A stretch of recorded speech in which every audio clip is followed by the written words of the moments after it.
আমি একবারও বলবো না যে সমাজের যোগ্য ব্যক্তির হাতে দায়িত্ব নেই, আছে।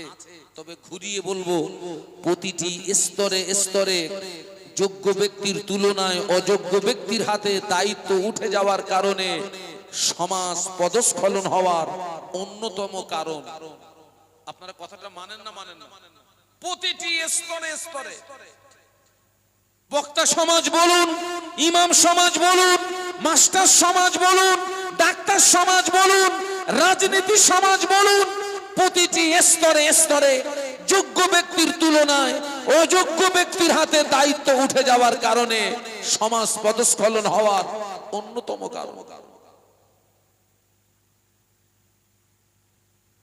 আমি শাহানুর আলম বলছি, আপনি আমার কথা লিখে রেখে দেন। এখন যোগ্য আলেমদের দাওয়াত নেই। কাদের দাওয়াত নেই বলেছি? যোগ্য আলেমদের দাওয়াত নেই। ওর বুকে পা তুলে দিলে কিচ্ছু বেরোবে না। দাওয়াত এখন বেশি তাদের। আলেমের সম্মান চলে গেছে। এটাই হচ্ছে কিয়ামতের নিদর্শন। মানি ব্যক্তির মান থাকবে না।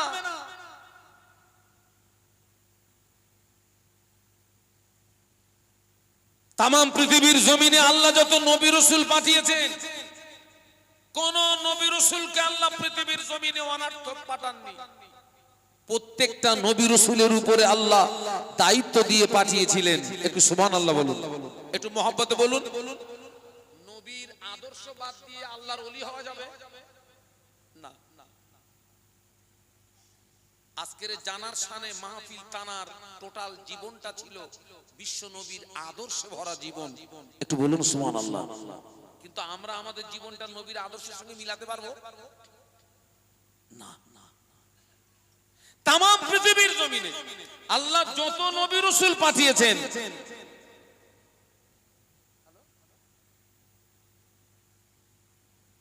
তাম পৃথিবীর জমিনে আল্লাহ পাক যত নবী রাসূল পাঠিয়েছেন, কোন নবী রাসূলকে পৃথিবীর জমিনে আল্লাহ অনার্থক পাঠাননি। প্রত্যেকটা নবী রাসূলের উপরে আল্লাহ দায়িত্ব দিয়ে পাঠিয়েছিলেন। নবীদের দায়িত্ব হচ্ছে, আল্লাহ যে যুগে যে নবীকে পাঠিয়েছেন সেই নবীর এক নাম্বার দায়িত্ব হচ্ছে সেই যুগের মানুষের কাছে আল্লাহ পাকের একাত্মবাদের দাওয়াত পৌঁছে দেওয়া। একটু বলুন না, একটু মহব্বতে বলুন না। সব নবীদের দাওয়াত ছিল একটা। সব নবীদের দাওয়াত ছিল একটাই দাওয়াত। বলুন তো সেটা কি? কে বলতে পারে? সব নবীদের দাওয়াত ছিল একটা, লা ইলাহা। একটু বলুন, বলুন লা ইলাহা। সব নবীর একটাই দাওয়াত। আল্লাহ নবী ইব্রাহিম খলিলুল্লাহ কওমের মানুষকে দাওয়াত দিয়েছিলেন। কওমের মানুষেরা পড়ে নাও লা ইলাহা ইল্লাল্লাহ। ইব্রাহিম খলিলুল্লাহ মুসা আলাইহিস সালাম দাওয়াত দিয়েছিলেন। কওমের মানুষেরা পড়ে নাও লা ইলাহা ইল্লাল্লাহ। মুসা কালিমুল্লাহ ঈসা আলাইহিস সালাম দাওয়াত দিয়েছিলেন। কওমের মানুষেরা পড়ে নাও লা ইলাহা ইল্লাল্লাহ। ঈসা রূহুল্লাহ।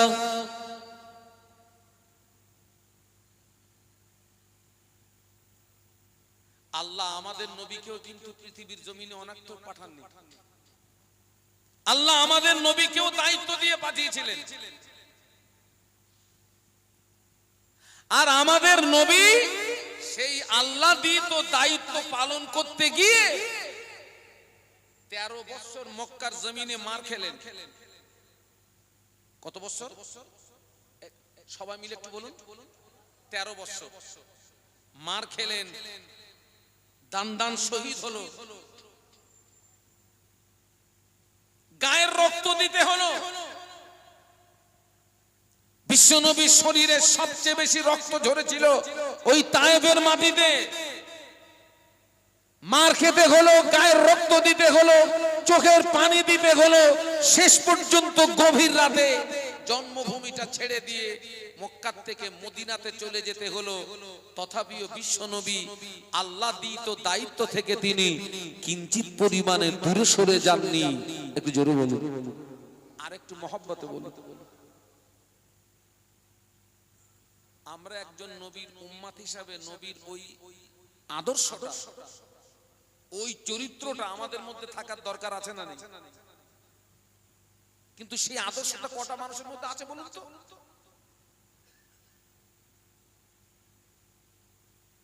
বর্তমান যুগ সন্ধিক্ষণে ন্যায় ও সত্যের উপরে দাঁড়িয়ে থাকাটা সহজ না কঠিন? কটা মানুষ ন্যায় ও সত্যের উপরে দাঁড়িয়ে আছে বলুন তো? আমাদের জীবন তো সব হগল বগল জীবন। আমাদের জীবন হগল বগল জীবন।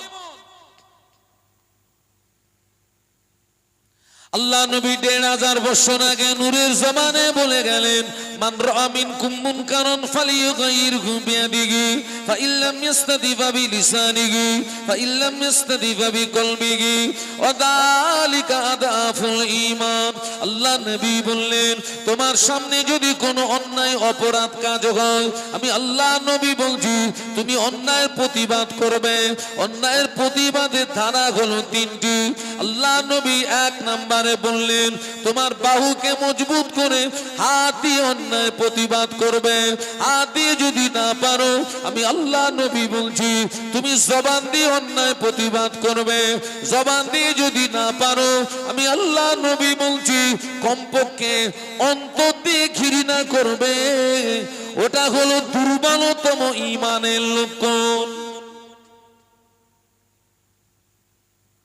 আমার দিকে তাকান। আমার সামনে কোনো অন্যায় অপরাধ কাজ হলে রাসূলুল্লাহর হাদিস অনুযায়ী আমার দায়িত্ব কি বলুন একটু? আগে আমি তো বললাম তো কথা, প্রতিবাদ করা। সেই প্রতিবাদের ধারা কটা বলেছেন রাসূলুল্লাহ? ৩টে। ১ নাম্বার হাত দিয়ে।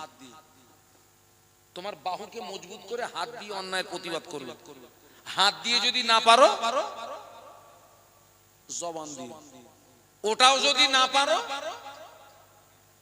কমপক্ষে অন্তর দিয়ে ঘৃণা করো। তার মানে তুমি তার থেকে সম্পর্ক ছিন্ন করো। এইটা হচ্ছে সবচেয়ে দুর্বলতম ঈমান যাদের। বেয়াদবি ক্ষমা চেয়ে আপনাদেরকে জিজ্ঞাসা করছি, বর্তমান যুগ সন্ধিক্ষণে অন্যায়ের প্রতিবাদ আছে? আর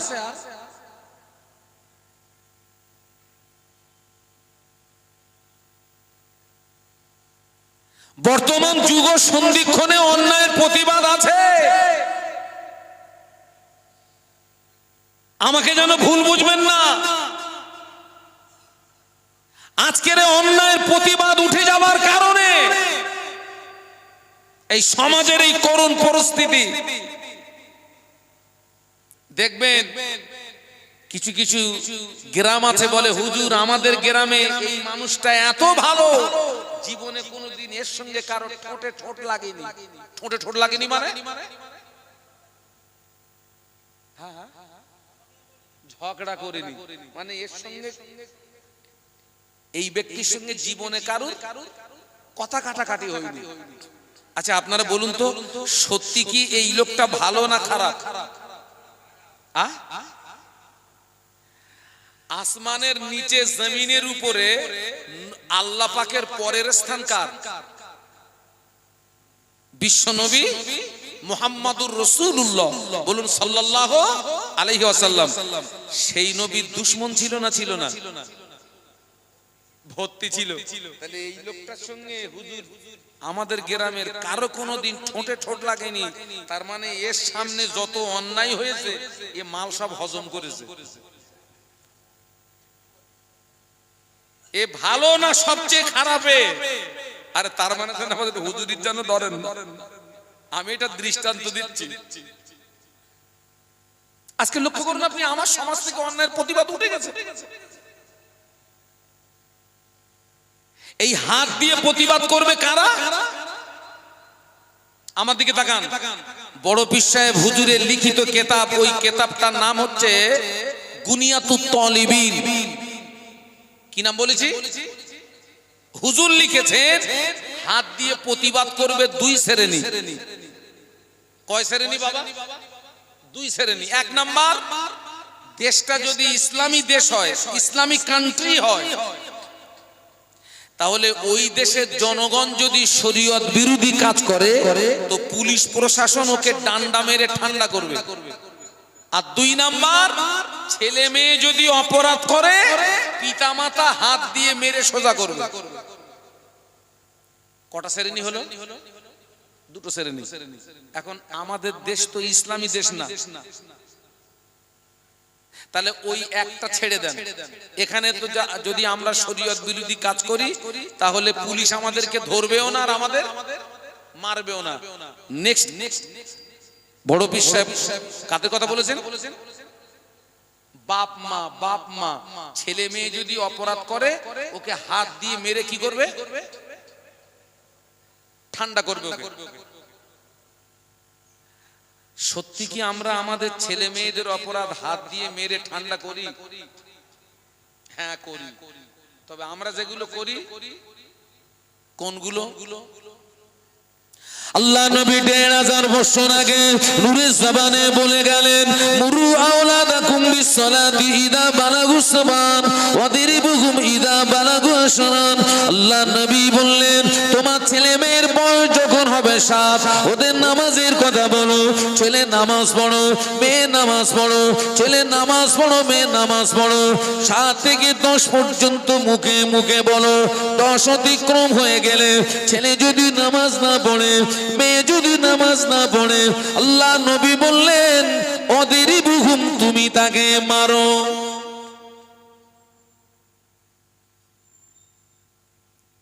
ছেলে মেয়ের বয়স যখন 7 হবে, 7 থেকে 10 পর্যন্ত নামাজের কথা বলতে হবে। কিভাবে? মুখে মুখে। মেয়েরে মা বলা যায় না? যায় না। মা নামাজটা পড়, মা ও মা নামাজটা পড় মা।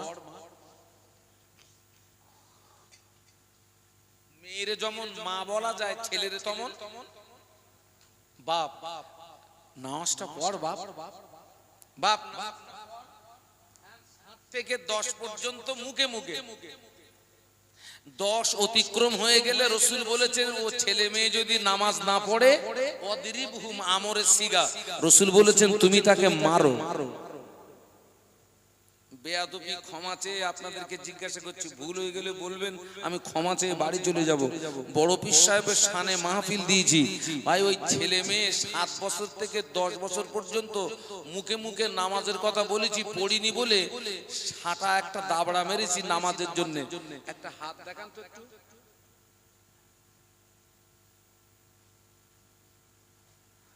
আমার কথা বুঝতে পারছেন না?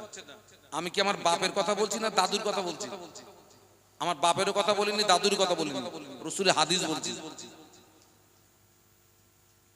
তাহলে ও ছেলে মেয়ে সোজা হবে কি করে? আজকের যে সমস্ত ছেলে মেয়েগুলো বাজারে গিয়ে আড্ডা মারছে, ওর আব্বা মা যদি কড়া হতো, যাদের আব্বা মা কড়া, তারা ওই বাজার পর্যন্ত উঠতে পারবে না। ঠিক বললাম না ভুল বললাম?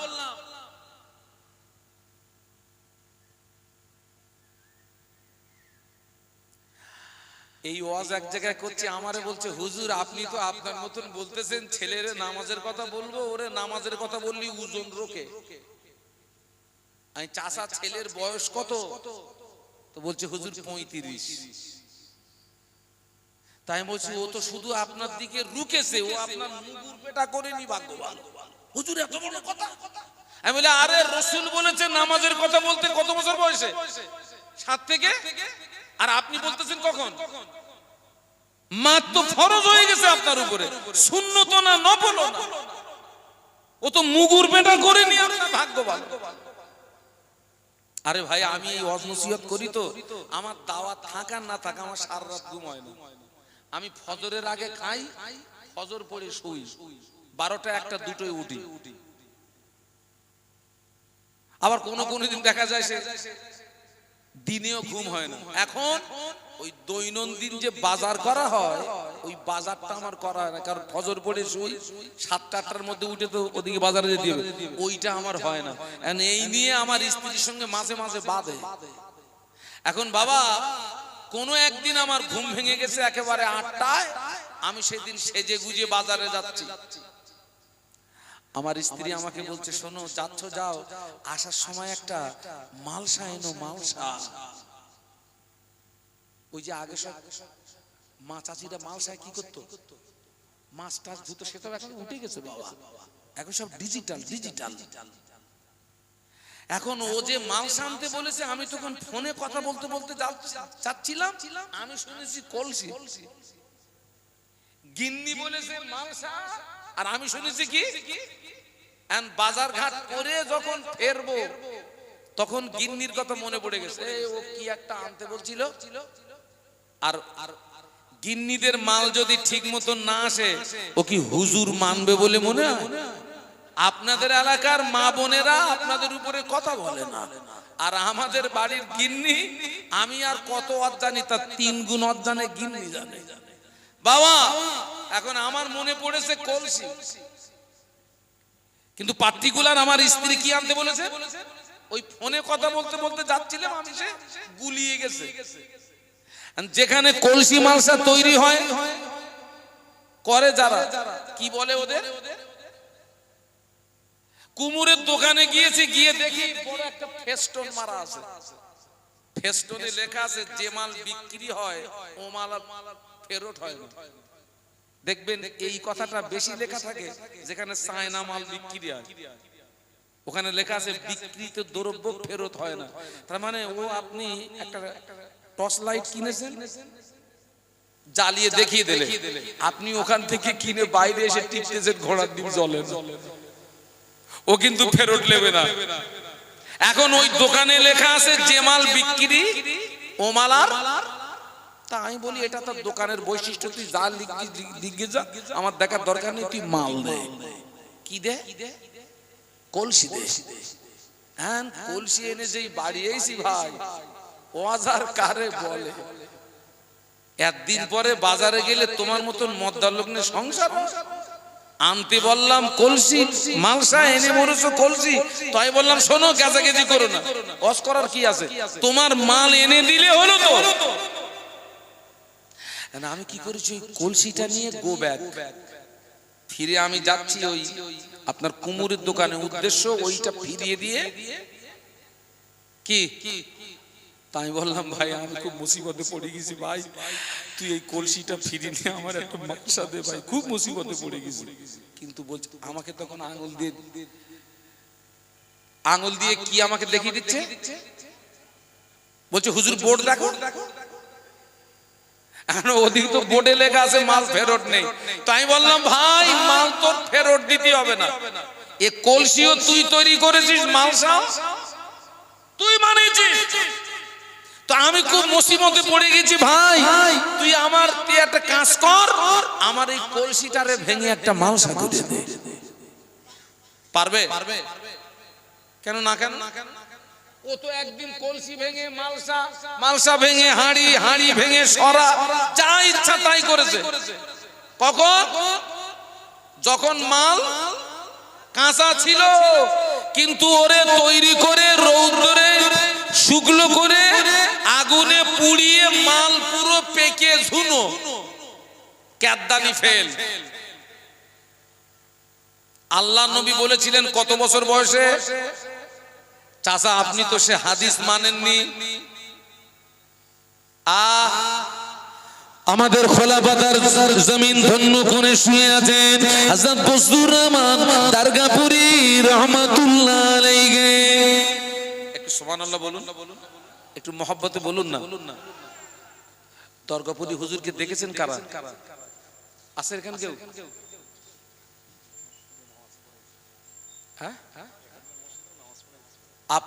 আপনাদের এখানকার মসজিদে হুজুর নাকি হুজুরের জীবনে নামাজ পড়িয়েছে? দারগাপুরি রহমাতুল্লাহ আলাইহি হুজুরের বয়স তখন 7 বছর। হুজুরের বয়স তখন 7 বছর। হুজুর গ্রামের ছেলেদের সঙ্গে মাঠে খেলাধুলা করতে গিয়েছেন। খেলাধুলা করে হুজুর যখন বাড়িতে এসেছেন, সূর্যটা পশ্চিম দিকে অনেকটা ঢলে গিয়েছে। হুজুরের গায়ে কাদামাটি ঘাম, হুজুরের গায়ে কাদামাটি ঘাম। হুজুর বাড়িতে এসেই বলছেন আম্মা জান ভাত দেন। হুজুরের আম্মা জান বললেন, ও বাবা বন্ধুর আমার জোহরের নামাজটা কি পড়ছো? আম্মা জান আমার জোহরের নামাজটা পড়া হয় নাই। আম্মা জান জবাব দিয়েছিলেন, ও বাবা বন্ধুর আমার, তুমি কি জানো না তোমার মা কোনো বেনামাজিকে ভাত দেয় না? একটু বলুন না আল্লাহু আকবার, একটু জবান খুলে বলুন।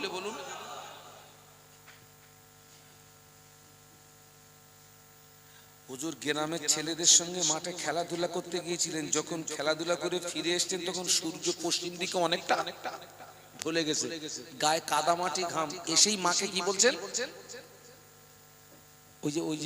ওই যে দেখেন না, এমনি আমাদের ছেলে মেয়েদের খুঁজে পাওয়া যায় না, কিন্তু জমিদার খাওয়ার সময় হাজির।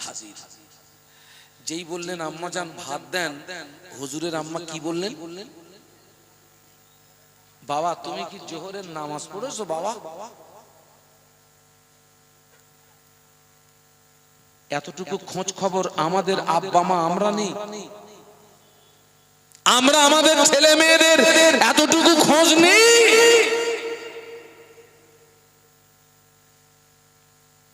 হুজুর বললেন আম্মা জান, ও আম্মা জান আমার জোহরের নামাজটা পড়া হয় নাই।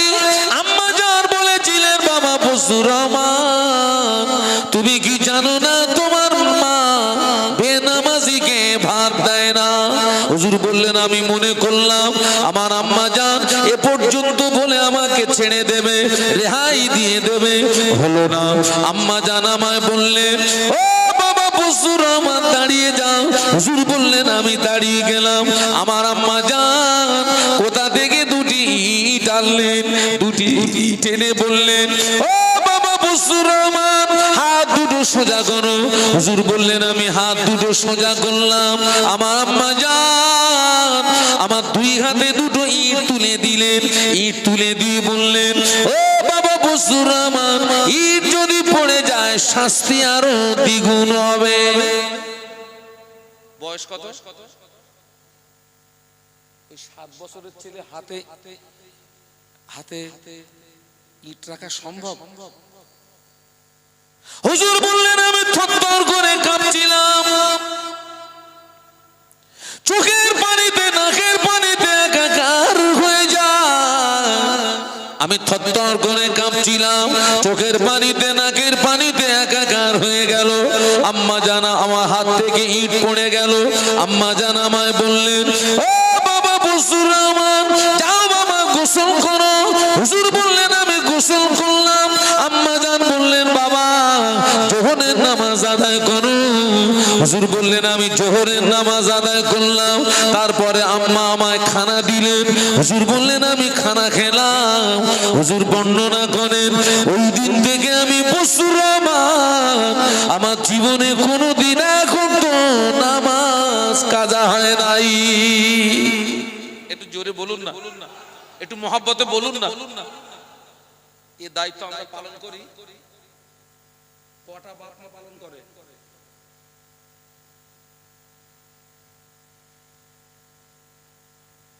সমাজটা সমাজে হবে কি করে বলুন তো?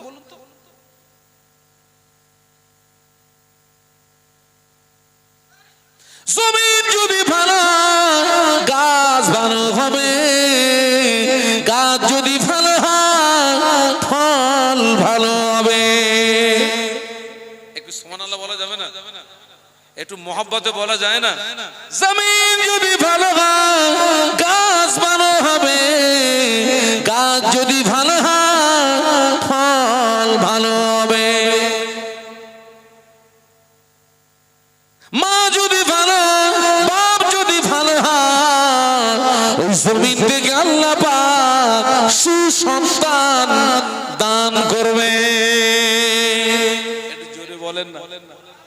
আগে আল্লাহর ওলি হতো, এখন আর ওলি হয়? হবে কি করে? ওই যে ইট বানায় কিসে? ফার্মে না? ফার্ম যদি বেঁকা হয় মাল সোজা হবে? আগে ফার্ম যদি বেঁকা হয় ইট কি হবে? বাচ্চা পেটে ধারণ করে কে? অধিকাংশ মায়ের পেট বেঁকে গেছে।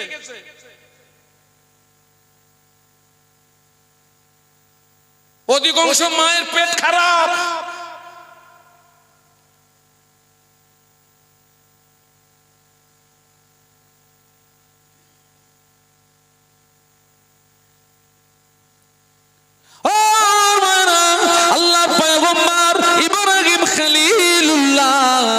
উনি আল্লাহর নবী, ওনার কলিজার টুকরা ইসমাঈল আলাইহিস সালাম, উনিও আল্লাহর নবী, বাপও নবী, ছেলেও নবী।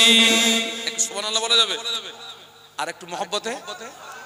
আল্লাহর নবী ইয়াকুব আলাইহিস সালাম, আল্লাহর নবী বেটা ইউসুফ আলাইহিস সালাম, আল্লাহর নবী, বাপ নবী, ছেলে নবী, বাপ নবী, ছেলে নবী।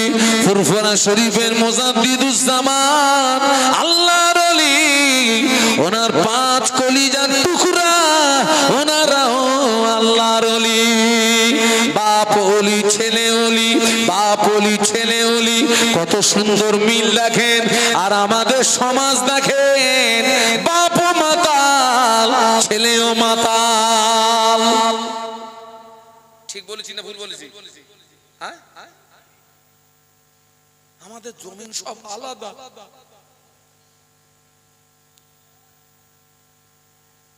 বাপ নামাজ পড়ে না, ছেলেও নামাজ পড়ে না। বাপ শরীয়তের ধার ধারে না, ছেলেও শরীয়তের ধার ধারে না। বাপের চরিত্র ভালো না, ছেলেরও চরিত্র ভালো না।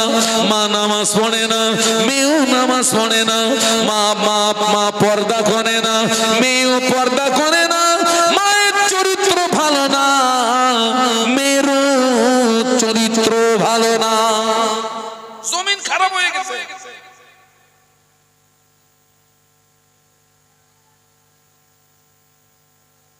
বাস্তব বলছি না অবাস্তব বলছি? হ্যাঁ, জমিন খারাপ হয়ে গেছে। আগে জমিন ঠিক করেন। এখন জমিন যদি ভালো হয় আল্লাহ চাইলে এখনো আব্দুল কাদের পয়দা হবে। সুবহানাল্লাহ বলো। এখনো যদি জমিন ভালো। দরুদ শরীফ আল্লাহুম্মা। এতগুলো মানুষ জোরে জোরে পড়েন না। মাওলানা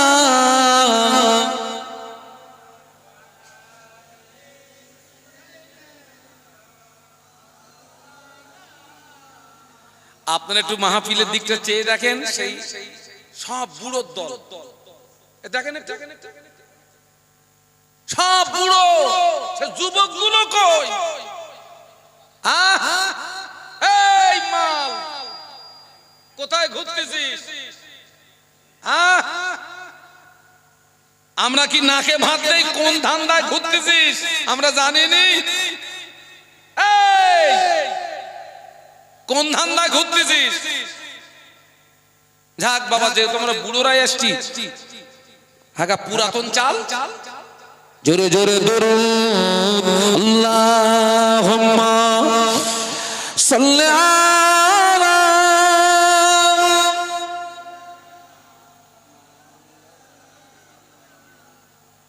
মাশাআল্লাহ মাশাআল্লাহ।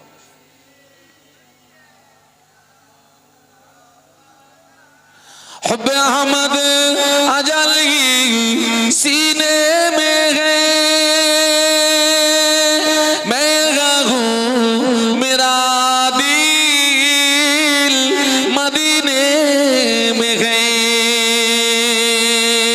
फूल तो फूल कांटों में क्या हुस्न है, लुत्फ जन्नत से बढ़कर मदीने में गए। हुब्ब अहमद अजल की सीने में गए, मैं हूँ मेरा दिल मदीने में गए। अल्लाहुम्मा पढ़ो बाबा।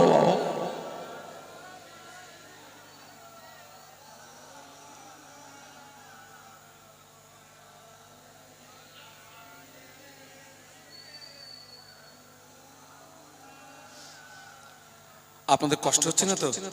একটু কলেমার জিকির লা ইলাহা ইল্লাল্লাহ, জবান খুলে মুরব্বিরা লা ইলাহা ইল্লাল্লাহ। মাশাআল্লাহ মাশাআল্লাহ।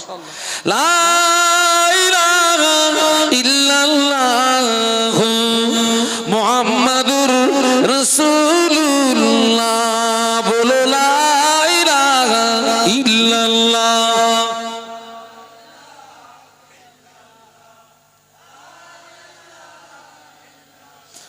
মুহাম্মাদুর রাসূলুল্লাহ, আল্লাহুম্মা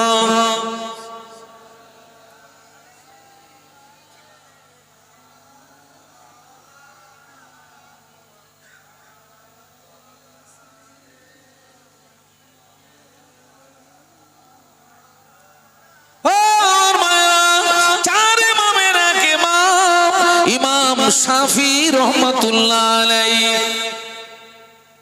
আর একটা জমিন দেখাচ্ছি আমি। জমিন ভালো হলে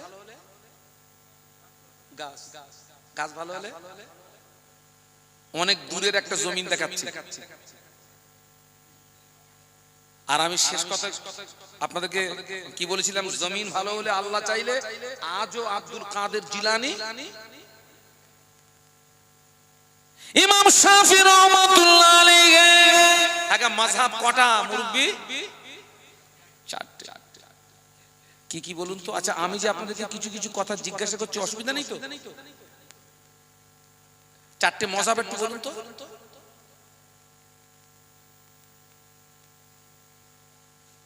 চারটে মাযহাবের নাম বলুন। হানফি, সবাই মিলে বলুন। হানফি, শাফিঈ, মালিকি, হাম্বলি। চারটে। চারটে মাযহাব সত্য। আর চারটে মাযহাবের চারটে ইমাম আছে, চারটে ইমামও সত্য। কিন্তু অনুসরণ করতে হবে কজনকে? একজনকে। অনুসরণ করতে হবে কজনকে? একজনকে। এখানে আরেকটা বাড়তি কথা বলে দেই, সমাজ একটা রোগ দেখছি। যেখান থেকে জ্ঞান বুদ্ধি হয়েছে সেখান থেকে দেখলাম লোকটা নামাজ পড়েছে নাভির নিচে হাত বেঁধে। এখন আবার দেখতেছি তাদের ভিতরে কেউ কেউ বলতেছে, হুজুর এই জায়গা গরম হয়ে গেছে, এই জায়গায় তুলবো। আমি তো তুলকে যা। আবার খানিক দিন পরে বলতেছে, হুজুর এই জায়গা ভালো লাগতেছে না, কপালে মারবো। আমি তো মারি গে যা। জ্ঞান বুদ্ধি হওয়ার পর থেকে দেখলাম নাভির নিচে হাত বেঁধে নামাজ পড়তেছে। এখন বলছে ও জায়গা সহি না। এই কথা বুঝতে পারছেন না? পাচ্ছেন না? বলতেছে বুকি তুলবো। আর একদল বলতেছে হুজুর বুকি না, কপালে মারবো। একটা কথা বলে যাচ্ছি, এই চাটা স্বভাব বাদ দিতে হবে। চাটা স্বভাব যেখানে আছো ওই জায়গায় থেকে মজবুতির সঙ্গে আমলের গতি বাড়াও, নইলে এখানে একবার ওখানে একবার ওই চাটতে চাটতে আমল করার সময় পাবা না। তার আগে আজরাইল এসে আটো। আল্লাহ জ্ঞান বুদ্ধি হওয়ার পর থেকে দেখলাম আমরা যখন জামাতে ফরজ নামাজ পড়ি, 5 ওয়াক্ত ফরজ নামাজ যখন পড়ি, ওই জামাতের শেষে সম্মিলিত দোয়া হয় না? একটু কথা হাউ দেন। হয়তো জ্ঞান বুদ্ধি হওয়ার থেকে দেখলাম ও দোয়া করলো। এখন বলতেছে ও দোয়া করা যাবে না। আছে না নেই? সবাই দোয়া করতেছে চুপ করে বসে। চুপ করে বসে বড় হুজুর। হ্যাঁ কি হুজুর? বড় হুজুর তুই একদিন কি করলি? এই বুদো তুই একদিন কি করলি? চার ইমামের এক ইমাম, ইমাম শাফি রহমাতুল্লাহ আলাইহি। হুজুরের আম্মা জান একদিন একটা স্বপ্ন দেখে ফেললেন, খ্বাব দেখে ফেললেন। ওনার পেটের ভিতর থেকে একটা আলো বেরিয়ে ওই আলোটা আসমানের দিকে উঠে গেল। ওই আলোতে গোটা আসমানটা আলোকিত হয়ে গেল। একটু জোরে বলেন না মুরব্বিরা, স্বপ্নটা ভালো না খারাপ? হুজুরের আম্মা ইমাম শাফি রহমাতুল্লাহ আম্মা স্বপ্ন দেখছেন ওনার পেটের ভিতর থেকে একটা আলো বেরিয়ে ওই আলোটা আসমানের দিকে উঠে গেছে আর ওই আলোতে গোটা আসমানটা আলোকিত হয়ে গেছে। একটা কথা বলে যাচ্ছে, আমরা সময় সময় ভালো স্বপ্ন দেখি না ভালো স্বপ্ন দেখলে ওই স্বপ্নের কথা যাকে তাকে বলবেন না। আমরা তো স্বপ্ন দেখলে যারা তারা বলি না খবরদার বলবেন না। ভালো স্বপ্ন দেখলে যিনি ভালো তাবির করতে পারেন, স্বপ্নের ভালো ব্যাখ্যা করতে পারেন, ভালো আলেমকে জিজ্ঞাসা করবেন, হুজুর আমি এরকম একটা স্বপ্ন দেখেছি হুজুর, এই স্বপ্নের তাবিরটা কি বলেন তো হুজুর। কারণ আপনি যদি উল্টো পাল্টা লোকের সঙ্গে স্বপ্নের কথা বলেন আর ও যদি উল্টো পাল্টা স্বপ্নের ব্যাখ্যা করে দেয় আপনার মুসিবত হয়ে যাবে। ইমাম শাফি রহমাতুল্লাহ আলাইহির আম্মা স্বপ্নটা দেখার পরে ঘুম ভেঙে গেছে। ইমাম শাফি রহমাতুল্লাহ আলাইহির আম্মা জান চলে গেলেন মদিনা শরীফে, হেরেম শরীফের বড় বড় ইমামদের কাছে গিয়ে স্বপ্নের তাবিরটা জানতে চাইলেন। ও আমার মারা, হেরেম শরীফের বড় বড় ইমামরা বলেছিলেন মা আপনি ভালো স্বপ্ন দেখেছেন মা, আপনি সুন্দর স্বপ্ন দেখেছেন মা। এই স্বপ্নের তাবিরগুলো এই স্বপ্নটা যিনি দেখেছেন, এই স্বপ্নের তাবিরগুলো ওই মহিলার গর্ভে নিশ্চয়ই সন্তান আছে। ওই সন্তানটা ভূমিষ্ঠ হওয়ার পরে ওই সন্তান হাফেজ হবে, আলেম হবে, ফকিহ হবে, মুহাদ্দিস হবে। ওই সন্তানের দ্বারাই তামাম পৃথিবীর জমিনে দিনের আলো জারি হয়ে যাবে।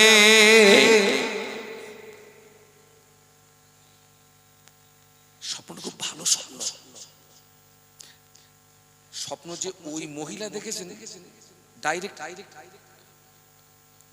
ওটাকে উনি প্রকাশ করেন যে হুজুর এইরকম স্বপ্ন যদি কেউ দেখে তার ব্যাখ্যা কি।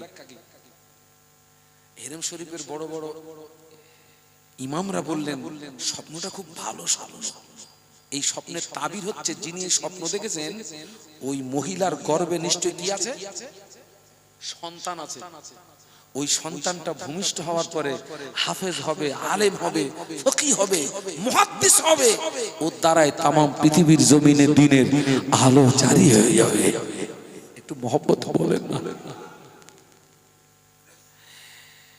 হেরেম শরীফের বড় বড় ইমামরা বললেন ওই মহিলাকে বলবেন ওই মহিলা যেন সাবধানে থাকে, ওই মহিলা যেন বিহুরমতি না হয়ে যায়, সাবধানে থাকতে বলবেন, সতর্কতার সঙ্গে থাকতে বলবেন। হুজুরের আম্মা জান স্বপ্নের তাবিরটা জেনে বাড়ি আসলেন। বাড়ি গিয়ে ইমাম শাফি রহমাতুল্লাহ আলাইহির আম্মা জান 2 রাকাত শুকরিয়া নামাজ আদায় করলেন। নামাজ আদায় করে নামাজের পাটিতে বসে দোয়া যায়, আল্লাহ পাক আমার স্বপ্ন যেন সফল হয়, আল্লাহ পাক আমার স্বপ্ন যেন পূরণ হয়, আল্লাহ পাক আমার স্বপ্ন যেন সফল হয়, আল্লাহ পাক আমার স্বপ্ন যেন পূরণ হয়। সুবহানাল্লাহ বলুন না। স্বপ্নের তাবিজ জেনে বাড়ি এসে কি করেছেন, কি নামাজ পড়েছেন? আমাদের অধিকাংশ মায়েরা শুকরিয়ার নামাজ তো দূরে থাকে যা, 5 ওয়াক্ত ফরজ নামাজ পড়ে।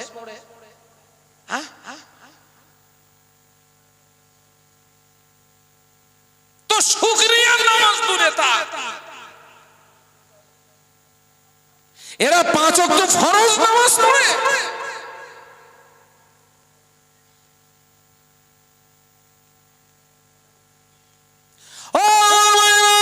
ইমাম শাফি রহমাতুল্লাহ আলাইহির আম্মা জান দোয়া চাইতে চাইতে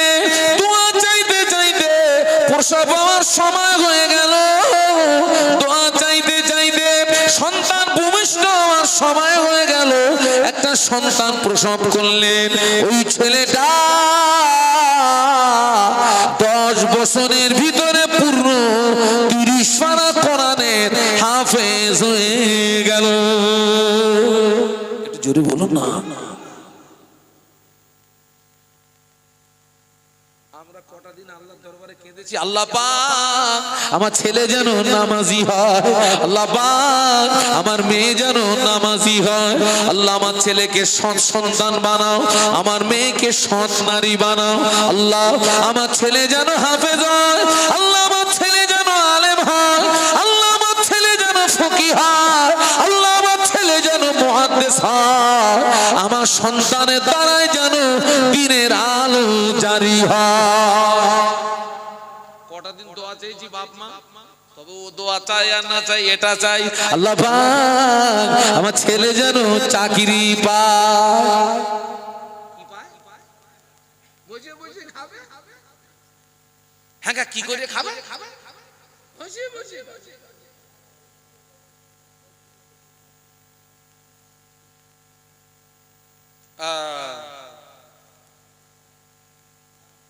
10 বছরের ভিতরে ছেলে পূর্ণ 30 পারা কোরআনের হাফেজ হয়ে গেল।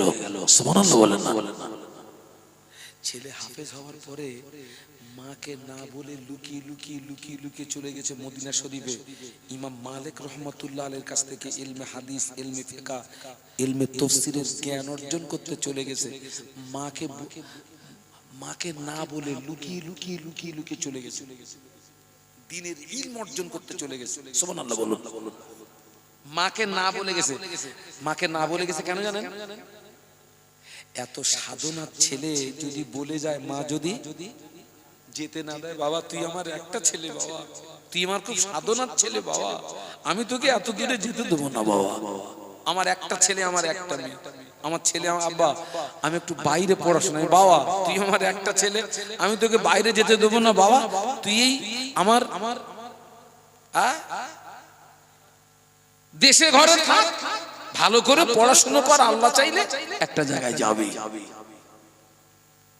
মাকে না বলে চলে গেছে। আমাদের ছেলে মেয়েরাও মাকে আব্বাকে না বলে যায়। কোথায় যায়? কোথায়? ওরে দীঘা।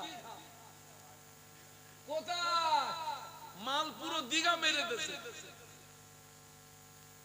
3 দিন পরে বাড়ি এসেছে মেয়ে, 1 সপ্তাহ পরে ওর মাও জিজ্ঞাসা করলেন না, খুকি তুই 1 সপ্তাহ কোথায় ছিলি রে? আল্লাহ কত কথা শুনবো, আল্লাহ তো এক এক রাত্রে এক এক জায়গায় নিয়ে যায়। বলতেছে হুজুর আমাদের এলাকায় রবিবারে মেয়েরা সব ক্লাসে যাচ্ছে। হ্যাঁ রবিবারে কোনো ক্লাস হয়? কথা বলে না। তা ঠিক আছে ক্লাস করে যা, রবিবারে ক্লাস করার পরে পরীক্ষায় লেটাস ফেল। আমি বলি খোকা খবর লে দেখে যা, ওর মাও রবিবারে ক্লাস করা বাকি, খবর লে দেখে যা, খবর নিয়ে দা।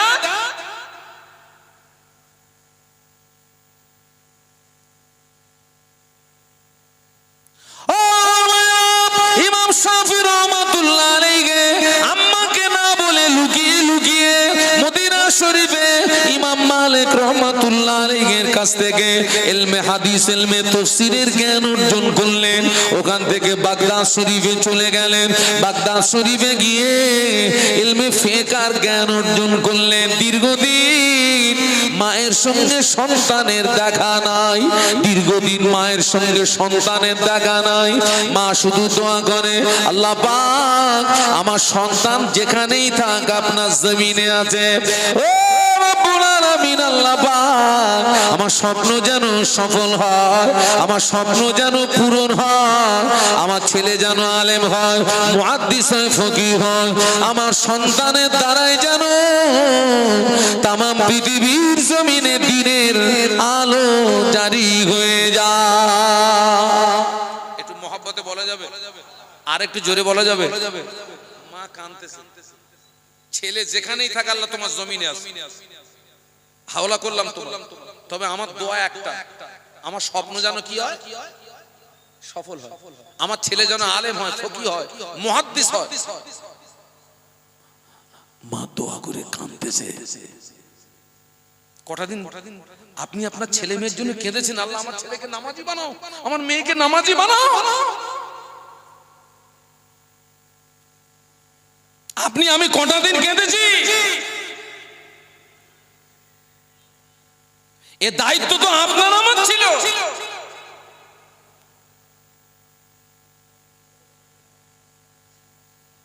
দীর্ঘদিন সন্তানের সঙ্গে মায়ের দেখা নেই, মা শুধু কাঁদতেছে।